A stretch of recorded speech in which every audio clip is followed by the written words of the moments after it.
All right. Hello, everybody, and welcome to this new live stream.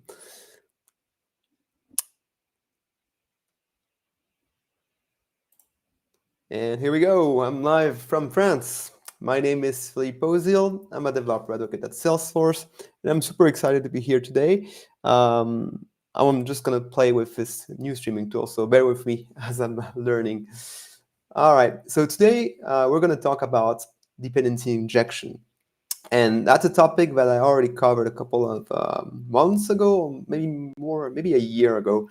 I wrote a blog post about this, and to be fair, it had quite a bit of success. So I felt like it was about time to refresh and revive this topic, especially since there were some recent additions to the way we can do dependency injection. So I'll share more of that as we go on. All right. So let me start by sharing my screen, and let's go and dive into code because we're here for codeLive, so that's all about code, right? So what we're looking at right now, in a second, there we go, is my Visual Studio Code. I just created a blank project. I already created a scratch org, so we can go up to speed very quickly. And what I'm going to do is I'm going to talk a bit about the process, the reason why we want to do dependency injection first, and then I'll show some of the pitfalls that you can run into if you don't do it. And let's go ahead and start. So I'm going to start by creating a new class, and the business scenario we're going to use for today's stream is a shipping service. So I'm going to just create a shipping service class right now, and we're just going to have like a very simple service, not even sharing whatever. I'm just going to go very simple. And if we go through I would say the naive implementation, I would just do a service with a method called, let's say, generate a shipping number. So that's something, shipping ID, let's say. Yeah. So that's something that would theoretically give me an ID, so I'll just do that for now. And whenever we want to use it, so let's say we have another class which is an ordering service, for instance. We would call our shipping service, and we will get a new instance of our shipping service. And from there, we'd be able to generate the shipping ID, right?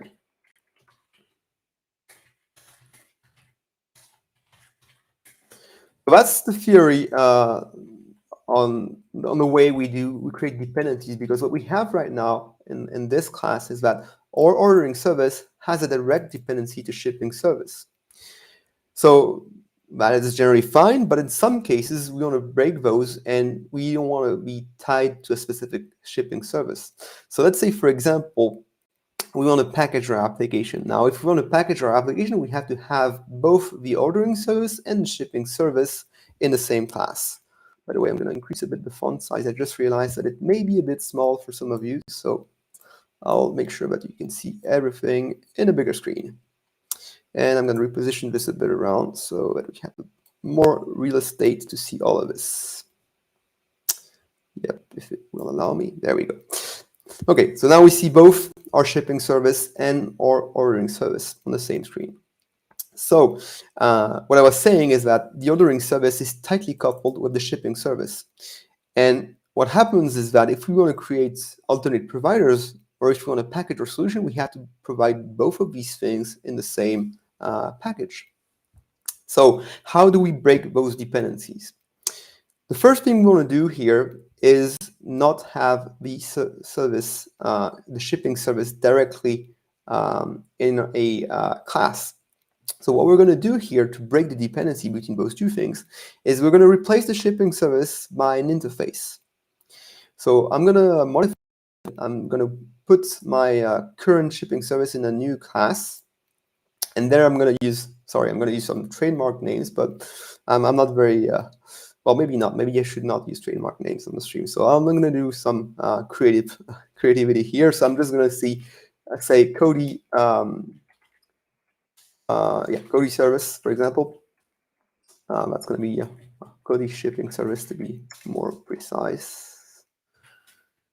And I'm going to create that. So I'm just going to take my current shipping service, and I'm going to replace the content, especially the generate shipping ID part, in this new class.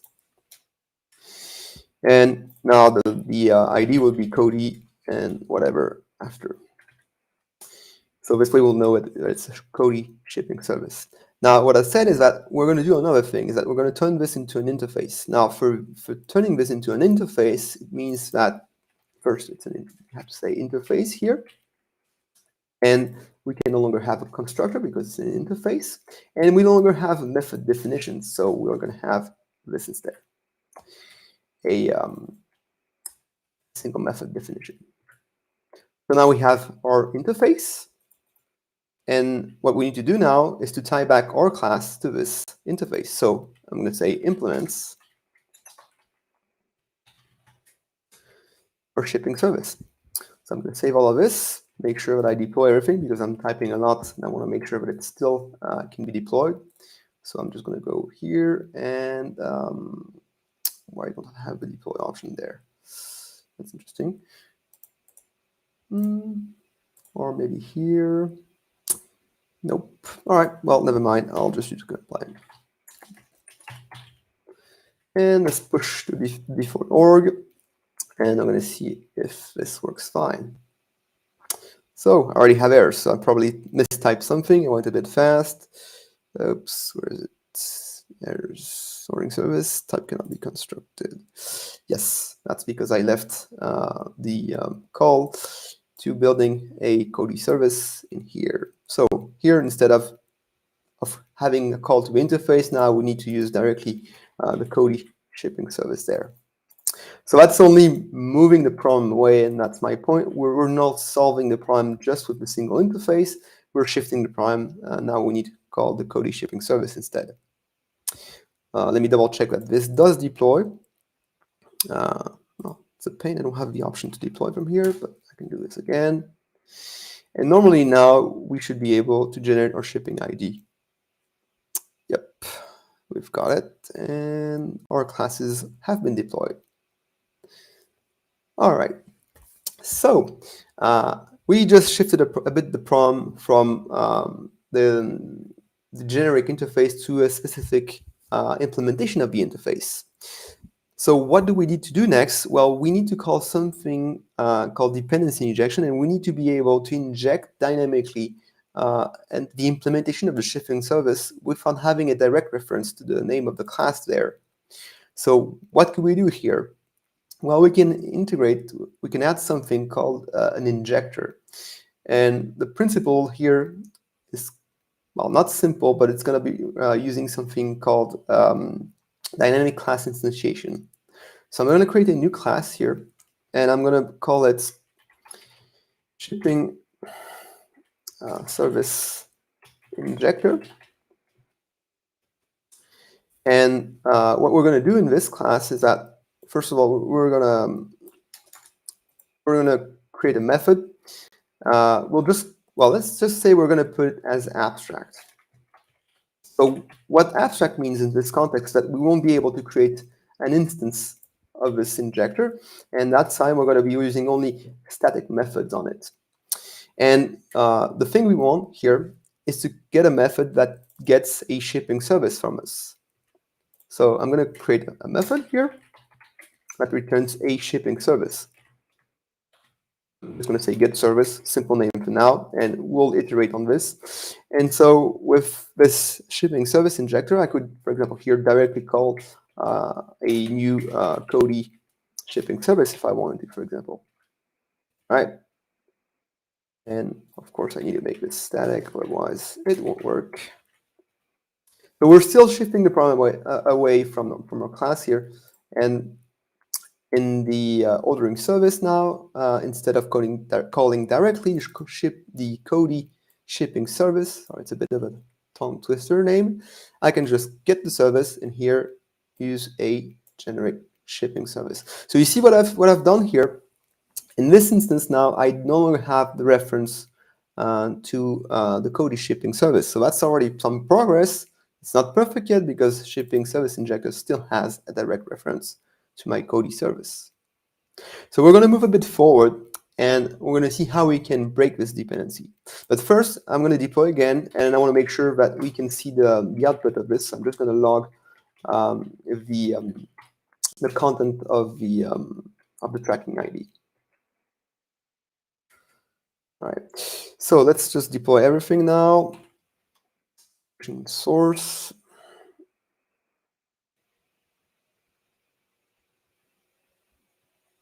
Of course, I shouldn't do this directly in the constructor. I just realized this, that I was using the constructor, but that doesn't really matter in our case. We're not going to use it. So either I can call the constructor, or I can just use another feature of Visual Studio Code with a command palette, Command-Shift-P or Control-Shift-P. I can just use run execute anonymous apex with its currently selected text. So that's fine enough. I don't even need to call the ordering service. I just shared it with you here so that you can see how we would be able to call it.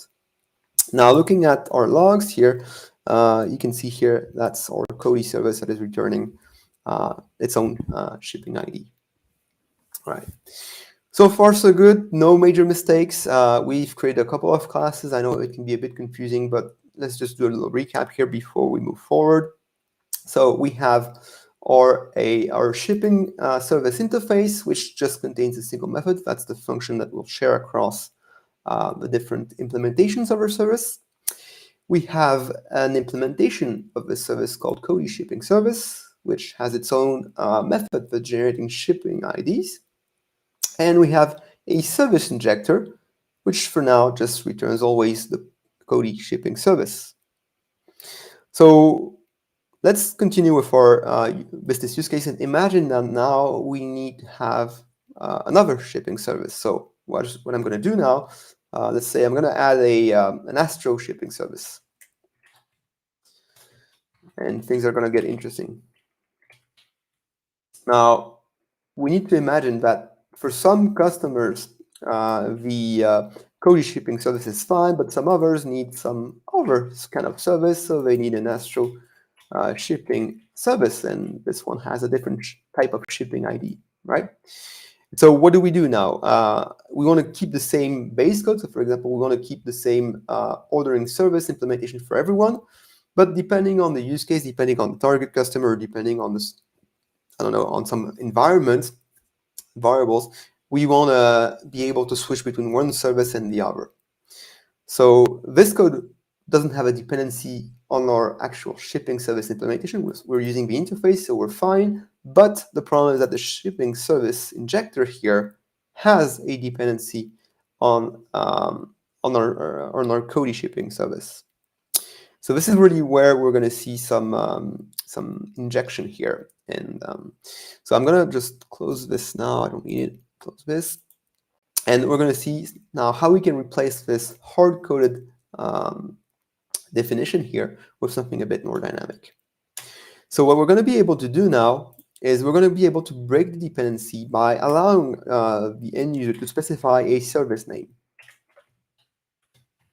And for now, I'm going to have it as a string here. And in order to break the dependency, well, we're going to be able to create the type dynamically. So I'm going to use the system class type.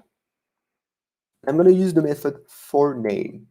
So it has two options. The first one is just with a class name, and the second one has a namespace. In our case, we don't need a namespace, so I'm just going to do a type for name, service name. This allows us to retrieve the class that holds our shipping service. So what we can do with this now is get it as a shipping service. So that is that is something we can do now. As let me just check my notes. So that's not even a cast here. It's just a type there. So it's going to be service implementation type. So this is just a generic type. This is This is just a class itself. It's not even an instance. And what we need to do next is to create a new instance from this class. So calling on this type here, we have a new instance method that we can use to generate a new instance. Now the problem is, depending on which service name you pass here, the type of return value from here will be different. Of course, we could keep object here, but we know that it's a bit more precise than just an object. So what we can do here is return a shipping service here. So I'm going to just do here return and a cast here to shipping service. Now, obviously, if we were to pass a name here that is not an implementation of shipping service, we would have an error. But for now, we're going to try without checking, and we're just going to see if this works. And what you see here, the really nice feat here is that we no longer have the name of the service in there. We no longer have the Cody or Astro shipping service in there. So if I go back to my ordering service here, I can just specify the name of my service that I want. So for example, I'm going to switch now to Astro shipping service. And I'm going to be able to test this. So first, let me deploy before I forget. And here we go. Right, just to check that there are no errors in there. Looking good. Perfect. Cool. Now let's run again this bit of anonymous Apex. And this time we should see an Astro. Oops, no. Wrong command. Execute anonymous Apex.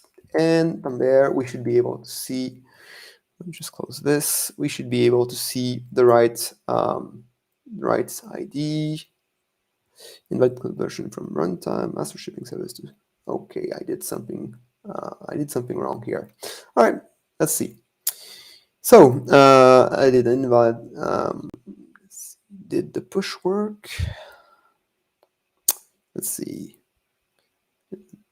So something in my injector is wrong. So I instantiated the type, and I call my type to get a new instance and convert it to a shipping service.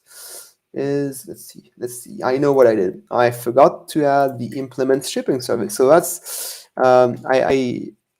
if we don't implement the interface, as I mentioned before, there's going to be an error. So I need to make sure that I implement my shipping service, because otherwise we cannot do.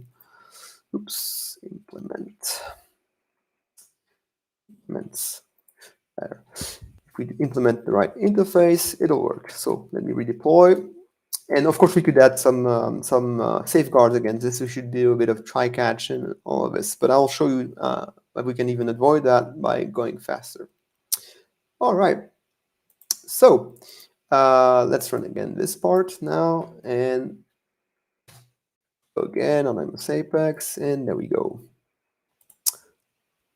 And yep. So here we have the correct shipping ID. So this did work, and I'm now able to load the Astro shipping service. And if I were to do another test with Cody, I can easily switch it and rerun it to toggle between one implementation or the other.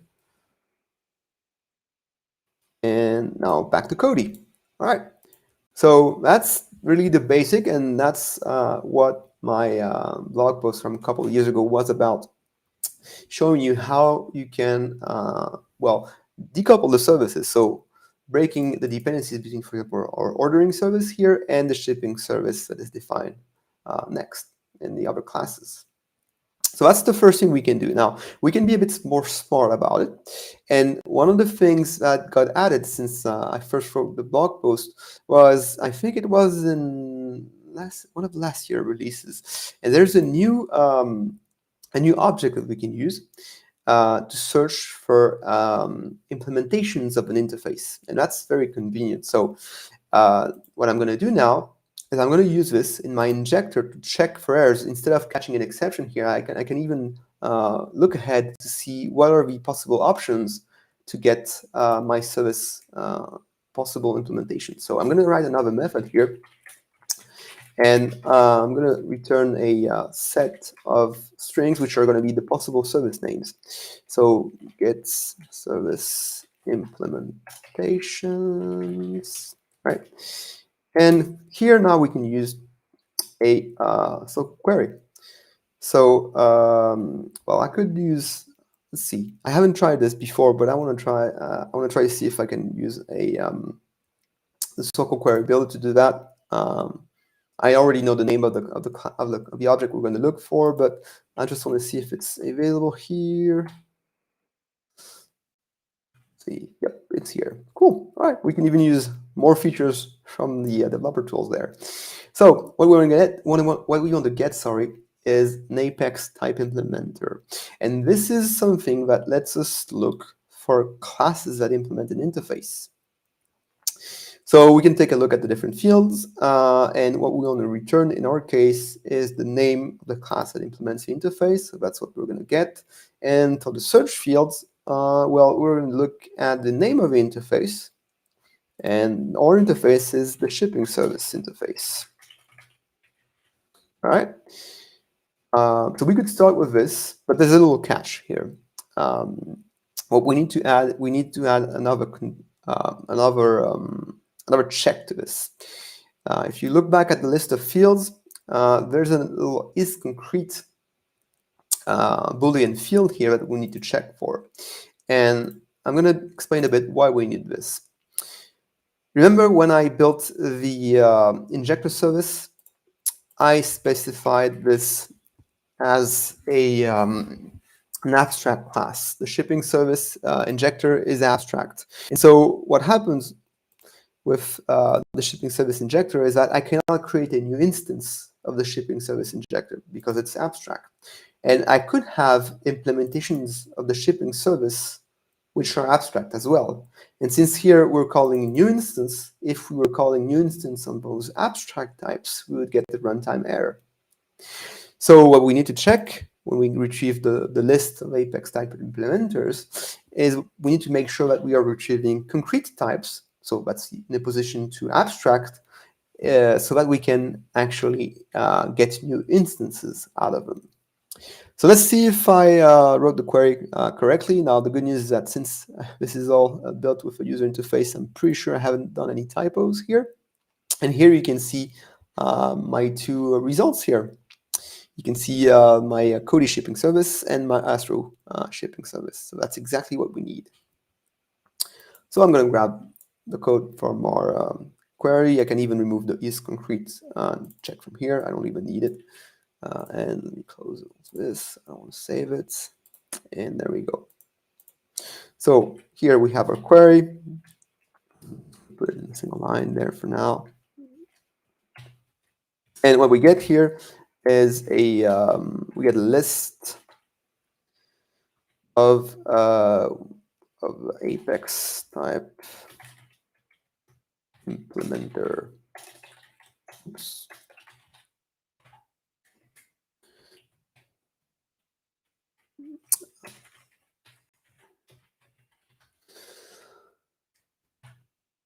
All right, so let me just break this down a bit so that it's more readable.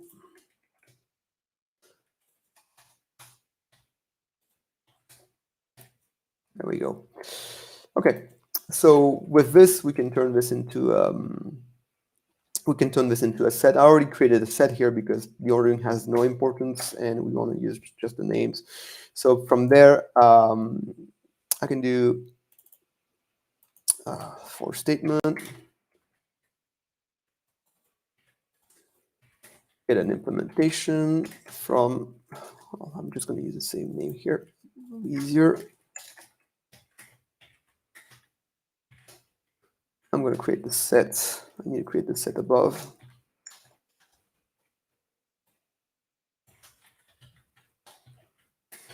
This will be service names. New set. There we go. And we're going to add to the set. So I'm just going to do service names, add, and I'm going to add the service imp, and I'm going to take the class name property field, sorry, I should say, and then we can just return our service names. we go.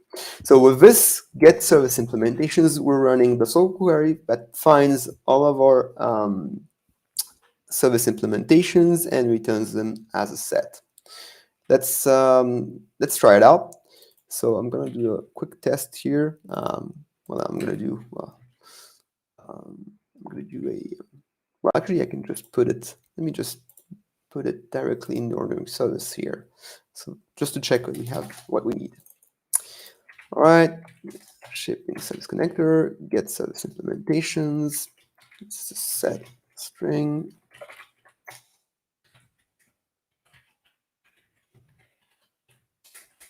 All right, and for now I'm just going to do a little debug here, making sure that this does work as expected. Let me push this and see if this goes. I see a question. Can we use these things in asynchronous Apex as well? Yes, of course. There's no problem with that. There's nothing specific to the execution mode that should prevent you from running this. All right, we were able to push. And let's now see if we can run this and get our service names in our debug log. And yep, we have it here. So we have Yester shipping service and our Cody shipping service. All right. So why did I do that? Why did I do that? I wanted to show you, of course, the Apex type implementer. That was one thing, but I want to also use it as safeguard. So here, when I'm calling my type for name here, I would need to do a lot of checks, making sure that it does indeed implement the right interface, that it's not abstract. And so what I could do, instead of running all those checks, because there are Apex methods to do that, I can just simply do this, get my service implementations here, and just do a check here, and say if service implementations doesn't contain my service name, then I have a problem. So here I can just throw an exception. And I'm going to create a new exception, by the way, because I need one. So let's say I'm going to create a new inner class here. How should we call it? Valid service exception.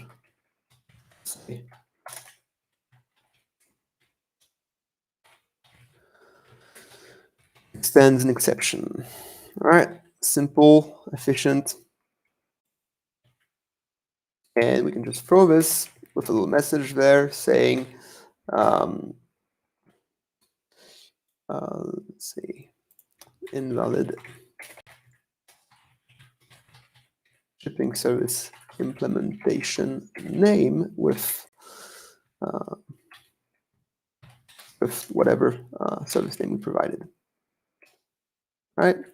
So this is a good safeguard because now I don't need to run any checks on my type after this, because I know that we have trapped the values which are not correct. Okay, now let me redeploy all of this. Again.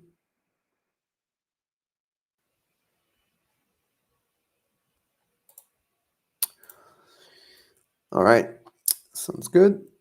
Now I'm going to test this again just to make sure that I haven't broken anything.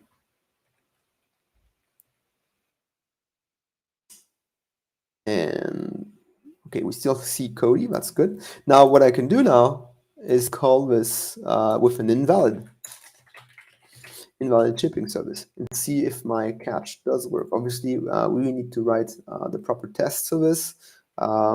Just doing fairly quick development here, but you want to write this test cases for invalid scenarios like this. So here you can see now that I have my error message with my exception, my invalid service exception with invalid shipping service implementation name, invalid shipping service. So that's a good safeguard against an invalid name. All right. So far we saw how can we break down dependencies by doing dynamic type instantiation.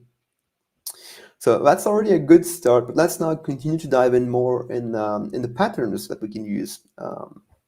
Our shipping service injector is already quite efficient right now as it is, but I believe we can do something even smarter there, because maybe we don't want to type everywhere in our code here the name of the service we're going to call. So instead of having Cody or Astro in there, we can do something else. And what I find it generally useful is to have some kind of a switch here that can help us to figure out what is the default service. And we could do something else here. Oh, good point from Bill.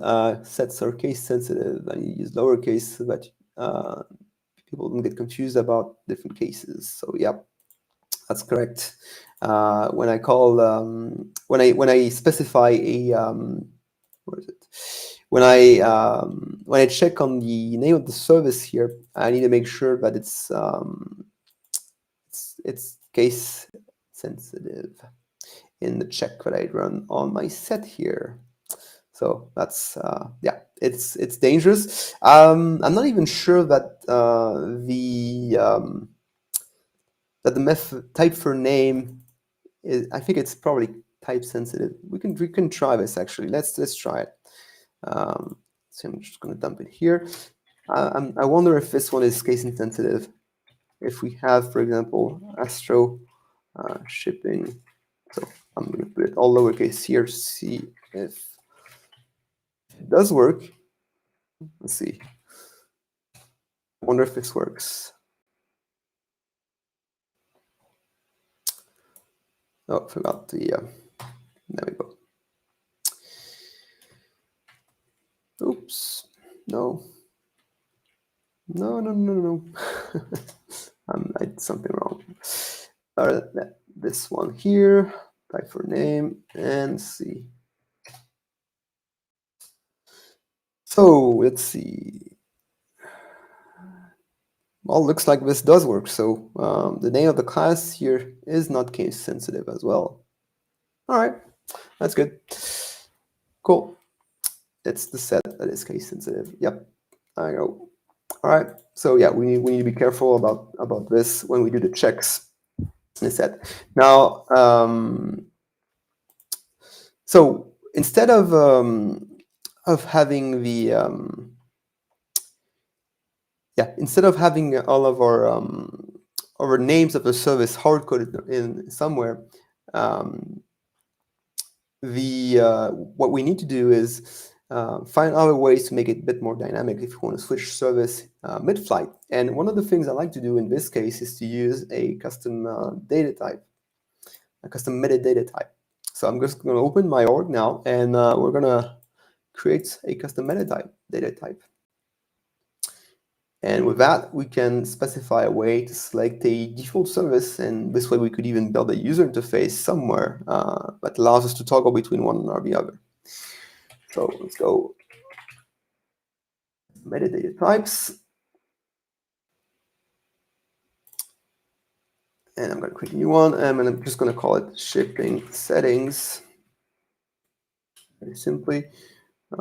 Same thing here. It sounds good. I'm going to go quickly to create this, and I'm just going to add one field to it.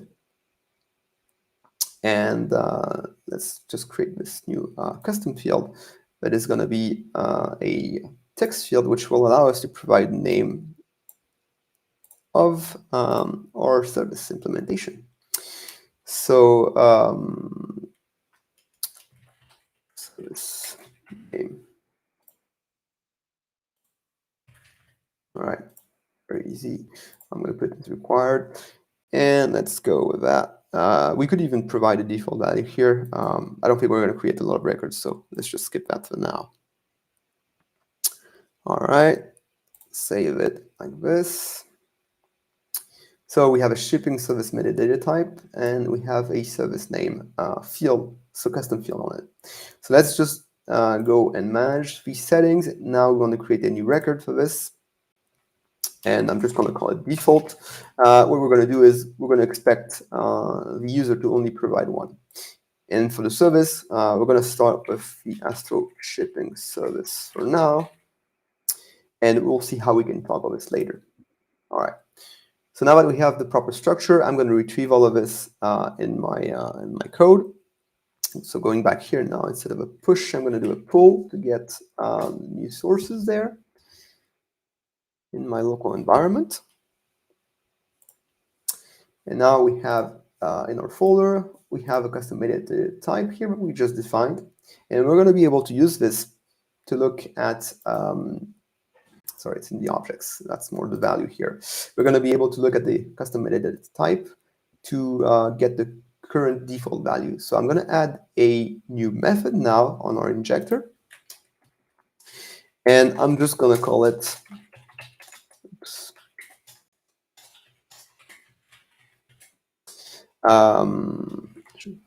get default service. So this way we no longer have to provide a name service. And the way we're going to get it is simply by calling the metadata type to retrieve the value.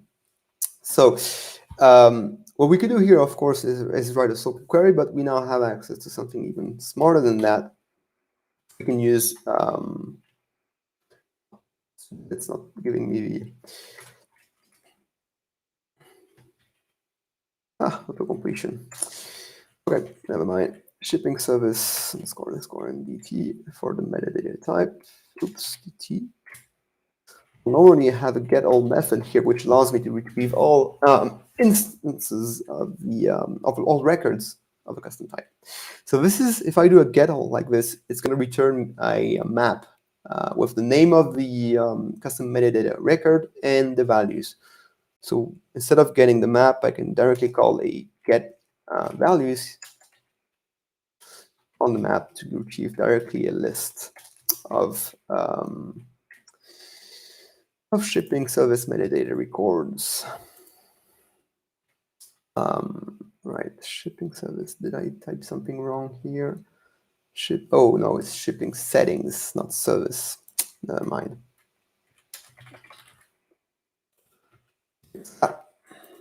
Do I have auto completion now? Not even. Okay, never mind. All right. I recognize it. Okay. So what we want to do is do a little check here. What I mentioned is that we want to make sure that there is only one value in there. So 2 checks. First of all, we want to check that we have some values. So let's just say we want to have at least 1. So more than 0. And then we can throw some exceptions there. Okay. So what we can do is, well, I'm going to add a new exception here to invalid settings exception, another one. And if we have no settings there, just look for an exception and then settings exception. Oops.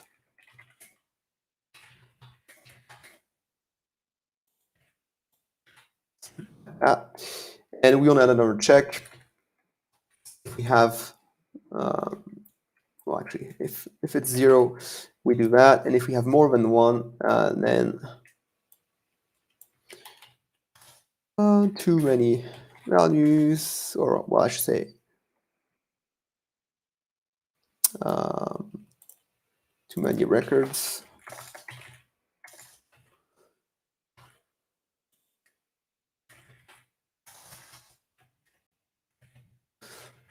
Right, something like that. So this way we make sure that there is only one setting, and then we can simply just do a return on it, get the first one, and get the value of our field, which is, how did I call it? I called it service name.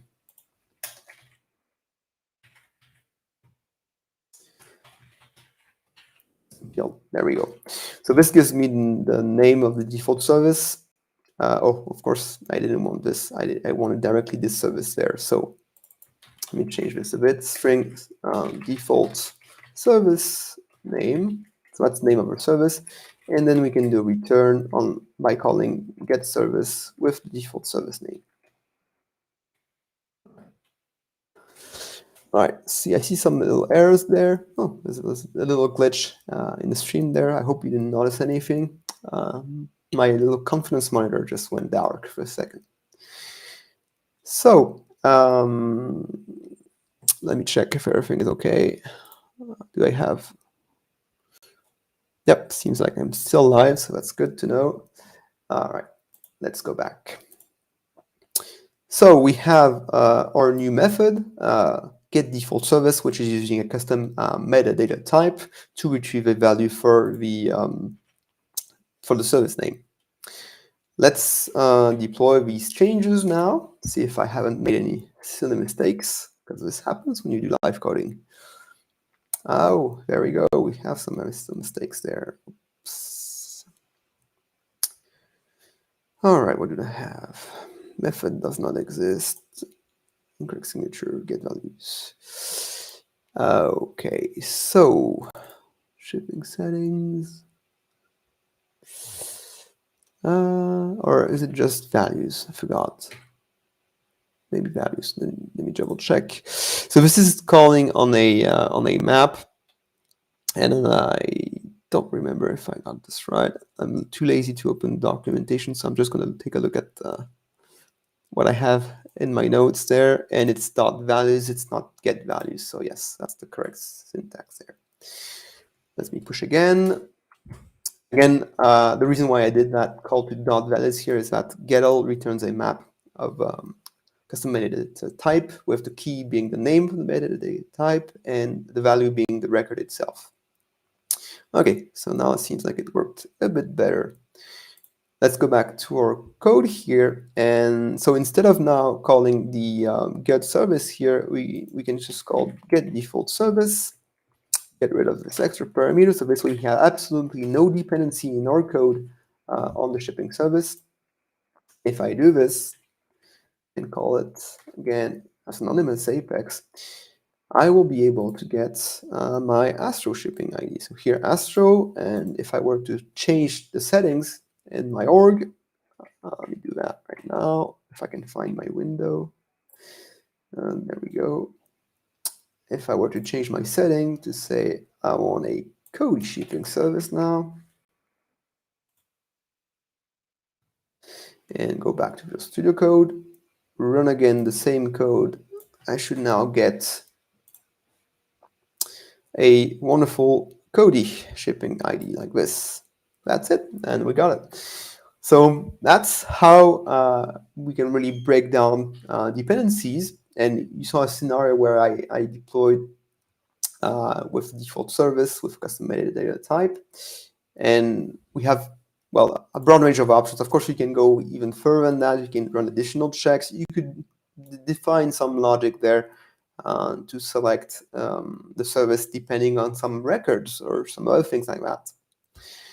That's just a little overview about what is possible with dependency injection. And here we're only scratching the surface because I mainly talk about Apex in this live stream, but there are other places in Salesforce metadata where you can run dependency injection. One of them, for example, is Lightning Web Components, and that's actually very new. There are some features in Lightning Web Components that will allow you to do some dependency injections. There are mainly two things here that are going to come up live, and I'll probably do another session on this. I don't want to derail too much from the topic today, but essentially we have two features from Lightning Web Components which will allow us to do dependency injection. The first one is dynamic component creation. So you'll be able to specify a name of a component and inject it dynamically instead of having a hard-coded dependency. That's one. And the thing that goes well with it is the new Lightning Web Components spread operator. So this one, I think it's probably undervalued, but it's actually very powerful. Here we go. I just want to see if I can show you very quickly what I mean about this. The spread operator is a way to pass parameters to a child component without having a like a set attribute names, let's say. So let's see if I can find this very quickly. Yep. In this particular article, the attribute name support more patterns. That is, oh no, not this one. Sorry. Where is it?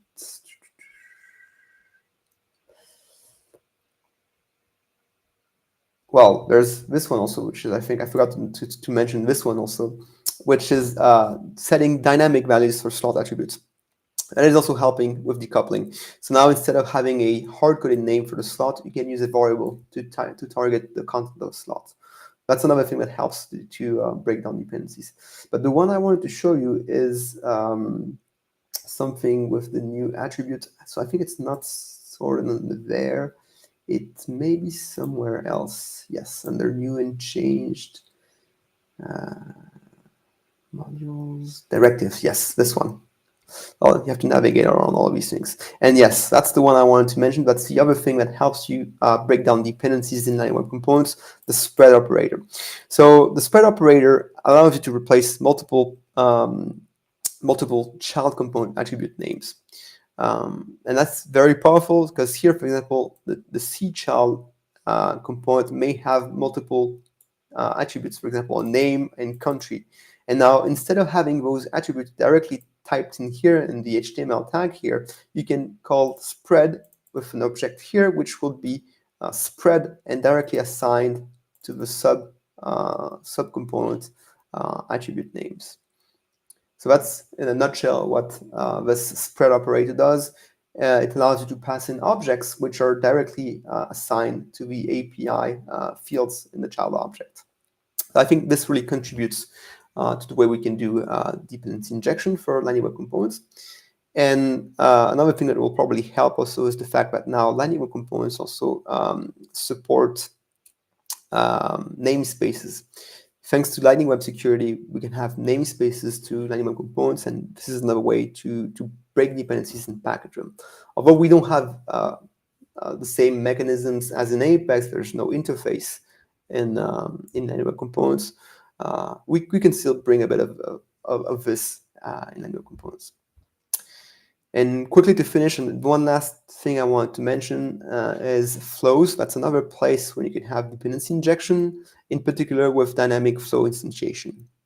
So instead of having a flow that calls a subflow with a hard-coded name, you could have a dynamic name and inject dynamically a flow dependency there. Now, whatever technology we're talking about, whether it's Apex, Lightning Web Components, or even flows, dependency injection is very powerful. It's great, but it has one major pitfall, is that when you remove those dependencies from the compiler, well, you create a bit of uncertainty in a sense that you can have runtime errors. And you saw it just at the beginning of the stream when I mistyped one of the names of my services, I had an error. And this type of error is impossible to catch at compile time because we remove those dependencies from the project. So you have to be careful not to overuse dependency injection. And the other thing also that is a pitfall of dependency injection is that the more you use it, the harder it may be also to find dependencies in your source code, because you don't have a strong coupling. If you're trying to find what are the different services that call another service, well, it can be hard depending on the org configuration, for example. You may be seeing a behavior in one of your test org, but it's not the same as in your production org because for some reason the settings in the production orgs are different. The number of classes that are deployed are different. So yeah, it makes debugging a bit harder because of this. So it's always a matter of pros and cons. You have to use it very wisely, but it's very powerful, I find. I'm going to take any questions if you have any, and otherwise, I think it was a pretty intense session. We covered a lot of ground on, I would say, fairly advanced topics. So if you have questions, feel free to bring them up. And yeah, I'll try my best to answer. I'll leave you a second to type in your questions.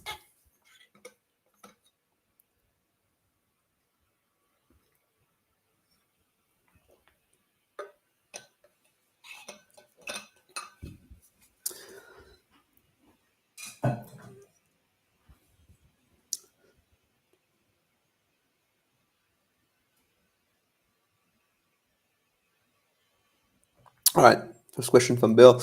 Why not use the injection for the order service to only be dependent on the interface? So let me just check let me go back to the code. So our order service here is calling the injector, and the injector has dependency on the metadata data. And the question was, why not do directly the call to the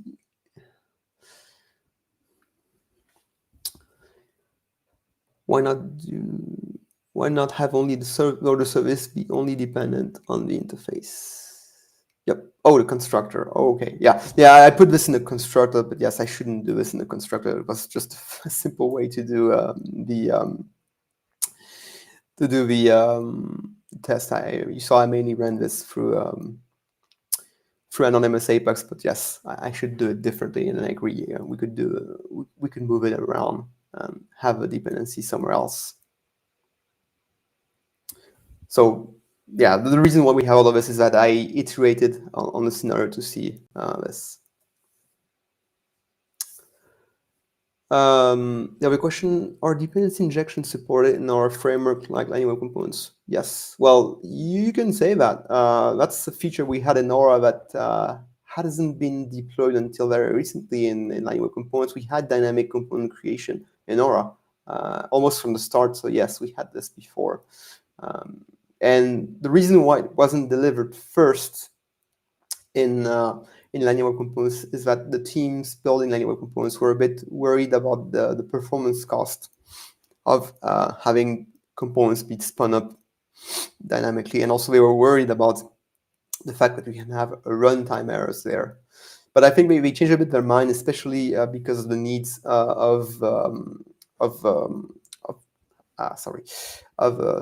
system implement. Sorry, I have a blank on the name on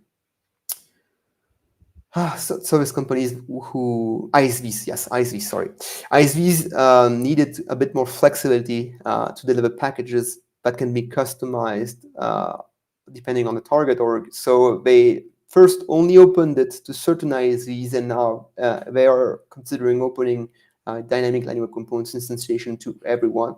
Of course, you'll have to be responsible with your use of this powerful feature, but yes, it will be on par with what we had with Aura back in the days there. So yes, feature priority on this, dynamic component creation on both Aura and Lightning Web Components. Any other question while we're here? Still have a bit of time before I close the session. And of course, what I would like to mention here is that the code that I just really quickly typed here in less than an hour is available in a cleaner form on my GitHub.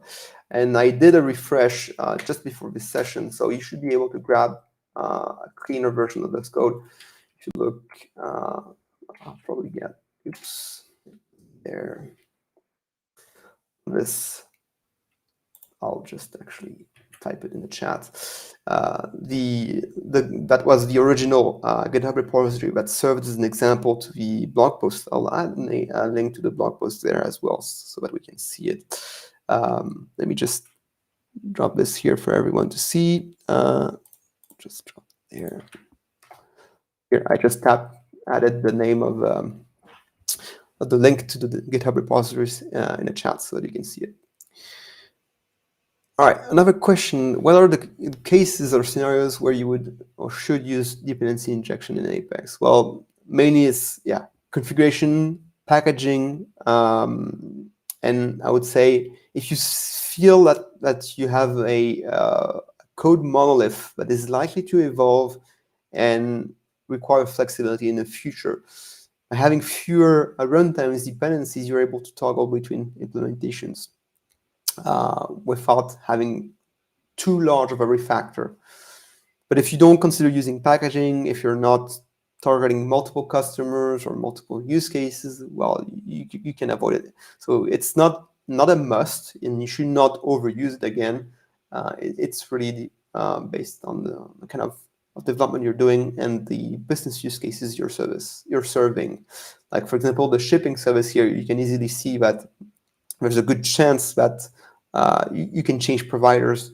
So there are certain cases like this when you have, for example, I don't know, maybe external integrations. Like I have a call, I don't know, to a social media network.